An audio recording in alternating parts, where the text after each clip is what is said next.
चारित्र चूड़ामणि श्री मयाराम जी महाराज की जय। श्री हरनाम दास जी महाराज के शिष्य हुए हैं श्री मयाराम जी महाराज। वो असाधारण श्रद्धा पुरुष थे और केवल 58 वर्ष की आयु में ही वो जगत कल्याण के लिए ऐसा कार्य कर गए कि आज भी उनका नाम बहुत ही आदर और सम्मान के साथ लिया जाता है। मयाराम जी महाराज का जन्म बड़ौदा गांव में हुआ। 12 जून के दिन 1854 में हुआ। श्री मयाराम जी महाराज के भाई थे श्री सुखीराम जी महाराज, श्री रामनाथ जी महाराज। ये दोनों उनके छोटे भाई थे और एक बड़े भाई थे जिनका नाम था आदराम जी महाराज। श्री चौधरी जोतराम जी उनके पिता थे जो कि गांव के जमींदार थे। उस ज़माने में शिक्षा के साधन अत्यंत ही बहुत ही अल्प थे, कम थे और गांव में तो समझ लिए ना के बराबर ही थे। लेकिन मयाराम जी महाराज शुरू से ही बहुत ही अद्भुत लक्षणों से युक्त इंसान थे। इसी बीच एक संयोग बना। बड़ौदा गांव में उन दिनों गंगाराम जी महाराज और श्री रतिराम जी महाराज विराजमान थे। वो ज्योतिष विद्या के भी बहुत ही अच्छे ज्ञानी और ज्ञाता थे। बड़ौदा गांव में उनका विराजना हुआ। एक दिन दोनों मुनियों की नज़र मयाराम पर पड़ी और उन्होंने एक बात नोटिस की कि मयाराम के अंदर कुछ असाधारण लक्षण हैं, ये बालक साधारण नहीं है, ऐसा उन्होंने जाना। और उन्होंने एक भविष्यवाणी की कि ये बालक पूरे इलाके का नाम रोशन करेगा। उस बालक से मुनियों ने उनके पिता का नाम पूछा तो बालक ने बताया कि मैं चौधरी जोतराम का पुत्र हूँ। मुनियों ने कहा कि उनके पिता से कहा कि तुम्हारा पुत्र बहुत ही होनहार है, हम इसको पढ़ाना चाहते हैं। तो पिता ने आज्ञा दे दी। मुनियों ने बालक को धार्मिक शिक्षा भी दी, अक्षर ज्ञान भी करवाया, सामायिक सूत्र, 25 बोल, 9 तत्व, प्रतिक्रमण सूत्र सभी याद करवाए। और बच्चे की बुद्धि इतनी तेज़ थी कि वो बहुत ही जल्दी, बहुत ही कम समय में बहुत ज़्यादा सीख गए। और जैन आगम के 5 जो अध्याय थे, मतलब 5 जैन आगम वो कंठस्थ कर गए बहुत ही कम समय में। जो दोनों मुनि थे उन्होंने उनके सभी लक्षणों को भांपते हुए उनको धर्म की अच्छी शिक्षा देनी शुरू की। और पता चला कि बहुत अच्छा गाते भी हैं मयाराम जी। जब मयाराम जी 12 वर्ष के हुए तो उनके माता पिता का साया उनके सर से उठ गया। मयाराम जी ने बहुत ही सहज भाव से इस दुख को सहन किया। उनके 16 साल के जो बड़े भाई थे आदराम जी, उनका भी 4 साल के बाद देहांत हो गया। फिर उनके ऊपर जिम्मेदारी आ गई अपने छोटे भाइयों की और घर में एक भाभी थी जो कि घर का काम करती थी। मयाराम जी महाराज के ऊपर तो जैसे दुखों का पहाड़ टूट पड़ा। हालांकि उनका मन पूरी तरह से वैराग में सना हुआ था और घर गृहस्थी उनको सब बंधन दिखाई दे रहा था। लेकिन क्या करें, दोनों छोटे भाइयों की भी तो उन पर जिम्मेदारी थी। एक 13 साल का था, एक 10 साल का था। पूरे परिवार ने उन पर दबाव डाला कि शादी करवा लो, विवाह करवा लो और अपनी गृहस्थी शुरू करो, लेकिन उन्होंने मना कर दिया और अपनी भाभी के चरण छूते हुए कहा कि भाभी, आप मेरी माँ हो, मैं आपका पुत्र हूँ, कृपया एक बात मेरी सुन लीजिए, आप मुझे विवाह के लिए मजबूर मत करना। मैं पूरा जीवन ब्रह्मचारी रहूँगा, मैं विवाह नहीं करवाऊँगा। चलो ठीक है, किसी ने भी उनसे विवाह की जिद नहीं की और समय बीतता चला गया। और जब जवानी आई तो अंग अंग से सुंदरता और प्रस्फुटित होने लगी। ब्रह्मचर्य का तेज उनके चेहरे पर चमकने लगा। 7 साल बीत गए। बड़ौदा गांव के वो नंबरदार के पद पर आसीन रहे। एक दिन क्या होता है कि गांव में एक ज्योतिषी आया। सभी ने उस ज्योतिषी को अपना हाथ दिखाया। मयाराम जी का कोई इंटरेस्ट नहीं था हाथ दिखाने में, लेकिन फिर भी उसके साथियों ने दबाव डाला कि सब हाथ दिखा रहे हैं, तुम भी दिखा लो। तो चलो ठीक है, मयाराम जी ने अपना हाथ दिखाया और ज्योतिषी जी ने जो भविष्यवाणी की वो थी कि ये बालक कोई साधारण बालक नहीं है, ये महाराज धीराज होगा, ये बहुत ही ज़्यादा महान होगा, बहुत बड़ा नाम करेगा, महायशस्वी होगा। मयाराम जी तो स्वयं ही संसार से विरक्त थे, उनको कोई इंटरेस्ट ही नहीं था किसी भी चीज़ में। एक बार की बात है, पटियाला में उनको ना किसी सरकारी काम से जाना पड़ा। तो चलो ठीक है, उस समय इतने कोई साधन तो थे नहीं, यातायात के साधन बहुत ही कम थे उस ज़माने में, तो उनको रात को वहीं पर रुकना पड़ा। तो जब रात को रुकना पड़ा तो उन्होंने सोचा कि चलो ठीक है, यहाँ पर जो भी मुनिराज विराजित है मैं उनके दर्शन कर लूँगा। तो किसी से पूछा, भाई क्या यहाँ पर कोई महामुनि विराजमान है? तो पता चला हाँ, श्री रामदास जी महाराज और श्री हरनाम दास जी महाराज, श्री राम बख्श जी महाराज और श्री हरनाम दास जी महाराज वहाँ पर विराजमान थे। तो वो बहुत सुनकर खुश हुए, क्योंकि उनको तो महामुनियों में बहुत इंटरेस्ट था, उनके दर्शनों में उनको आनंद आता था। तो वो वहाँ पर गए, उनको वंदन नमस्कार किया। रात हो चुकी थी, रात्रि प्रवचन का वक्त हो चुका था। तो ठीक है, सभी गुरुओं ने प्रवचन किया। बाद में उनसे पूछा कि चलो ठीक है, सभी गा रहे हैं, कोई गीत गा रहा है, कोई पद गा रहा है, मैयाराम जी क्या आपको भी कोई गीत या पद गाना आता है? तो उन्होंने कहा हाँ गुरुजी, आपकी कृपा है। तो उन्होंने गाया, और कैसा गाया, अपनी बुलंद आवाज़ में, सुरीली आवाज़ में ऐसा गाया कि उनकी आवाज़ को सुनते ही सबके कान खड़े हो गए, मिश्री से मीठे वचन उनके। तो मुनिराज सोचने लगे, हमने अपनी ज़िंदगी में ऐसा प्रतिभाशाली युवक पहली बार देखा है। इसमें गजब का आकर्षण है, बहुत ही सुरीली आवाज़ है। अगर ये इंसान दीक्षा ले ले तो जिन शासन का अहोभाग्य होगा, जिन शासन इसका ऋणी रहेगा। गुरुओं ने अपने मन की बात उनको कही। मैयाराम जी मौन हो गए। तो मुनियों ने बोला कि मैयाराम जी कुछ कहना चाहते हो, बोलो। तो मैयाराम जी बोले, गुरुजी मुझे कोई नियम करवा दीजिए। तो ठीक है, मुनियों ने उनको नियम करवाया। हम तुम्हें नियम करवाते हैं, ध्यान से सुनिए। मुनियों ने उनको नियम करवाया कि तुम दीक्षा ग्रहण किए बगैर पटियाला से बाहर नहीं जाओगे। मैयाराम जी ने तुरंत हाथ जोड़ लिया और नियम ले लिया। देखिए कितनी सरलता और कितनी सहजता, आसान नहीं है। लेकिन गुरुओं को बातों बातों में पता चला कि इनको समकित का ज्ञान देने वाले जो गुरु हैं वो हैं गंगाराम जी महाराज और श्री रतिराम जी महाराज। तो उनको ख्याल आया कि उनकी आज्ञा के बिना मैयाराम को दीक्षा देना ठीक नहीं रहेगा। तो उन्होंने पत्र लिखकर उनको सूचित किया, और मैयाराम जी महाराज की दीक्षा भी निश्चित हो गई।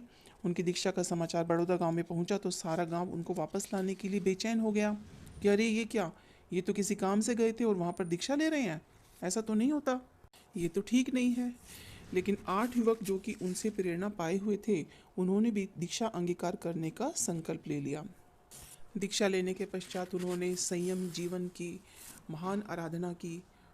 एक बार अचानक बिना किसी पूर्व सूचना के श्री मैयाराम जी महाराज अपने शिष्यों के साथ दनोदा में विराजित गुरुओं के चरणों में पहुँचे। वो गुरु जिन्होंने उनको समकित का ज्ञान दिया था, उनके आदि गुरु। आंखों पर विश्वास नहीं हुआ उनको कि हमारा ही रोपा हुआ पौधा फलदार महावृक्ष के रूप में हमारे सामने खड़ा है। उनके मुंह से अनायास ही निकला, वत्स तुम पर हमें गर्व है। हमने जिस उम्मीद से तुमको ज्ञान दिया था, तुम उस पर 100% खरे उतरे हो। मैयाराम जी ने कहा, गुरुवर्य मैं जो कुछ भी हूँ आपका ही प्रताप है।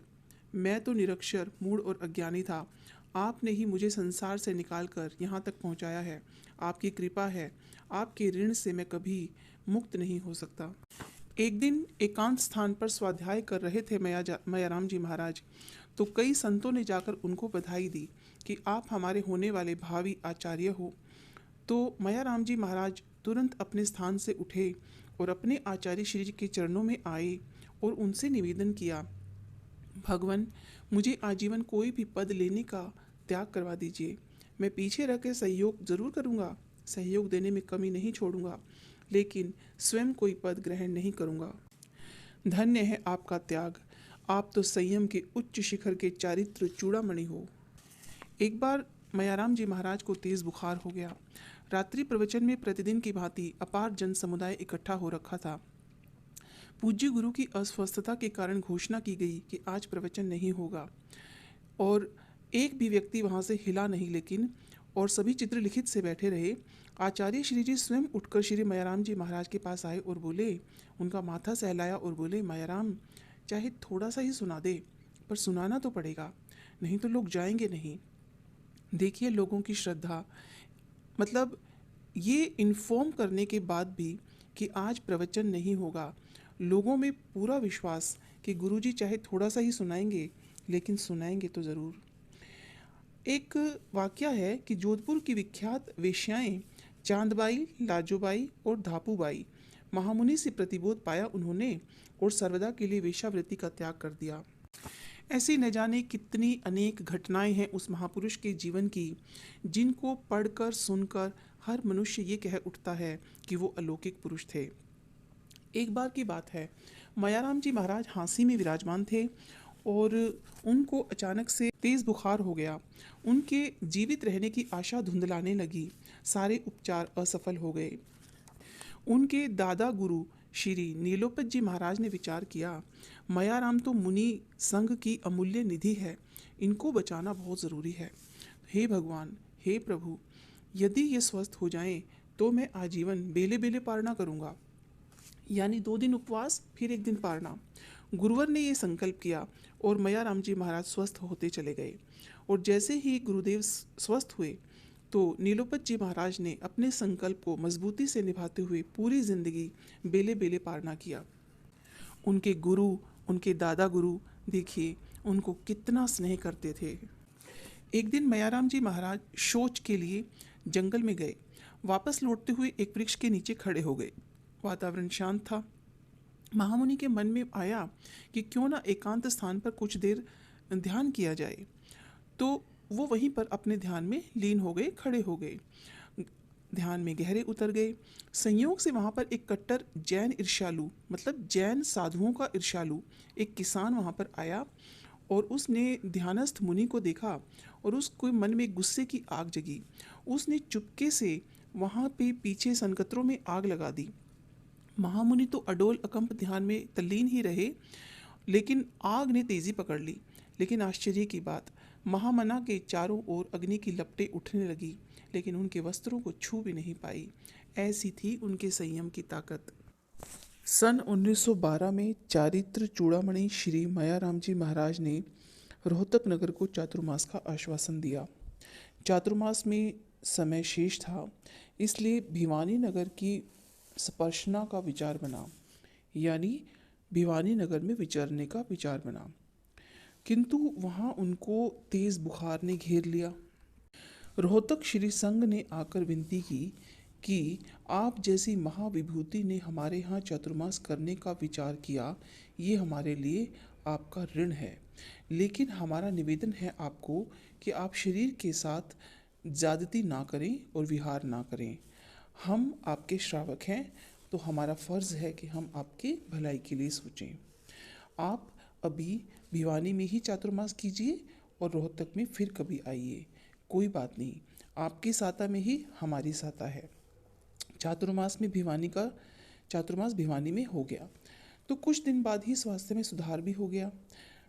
गुरुदेव ने कहा, मैं अंदर से संसार से हट चुका हूँ, इस संसार से। सुनते ही श्रावक जी की आंखें बरस पड़ी, उनकी आंखें नम हो गई। बोले, गुरुदेव, ये आप क्या फरमा रहे हैं? आपकी अभी उम्र ही कितनी है? मात्र 58 वर्ष की तो उम्र है आपकी, और अभी आप ऐसी बातें कर रहे हैं। दोपहर बाद क्या हुआ कि महामुनि ने सभी गुरुओं को, सभी मुनियों को निकट बुलाकर संदेश दिया, हे मुनिवरों, इस शरीर का काम पूरा हो चुका है। मायाराम से के नाम से जानी जाने वाली ये देह, ये शरीर कल मिट्टी में समाहित हो जाएगा। तुम लोग दुख मत करना, तुम शोक मत करना।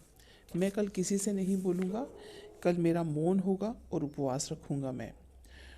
तुम सभी से मेरा संयम का नाता है, तो कोई बात नहीं। ऐसे ही जैसे ही मुनि ने कहा वैसे ही चलता रहा। दिन के प्रतिक्रमण के पश्चात सभी मुनियों ने महामना को वंदना की। अगले दिन की बात है ये।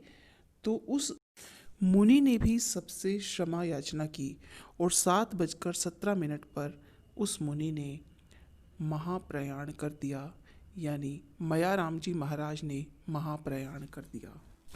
और खबर जंगल की आग की तरह फैल गई। चंदन की लकड़ी, दुशालों और नारियलों के ऐसे ढेर लगे कि 18 बैलगाड़ियां भर गई। विशाल धरती के बड़े भाग में महाप्राण की पार्थिव देह का अंतिम संस्कार किया गया। मात्र 58 वर्ष की कुल उम्र में वो महामुनि इस दुनिया से चले गए। लेकिन युग पर युग बीतते बीतते 1 शताब्दी बीत चुकी है।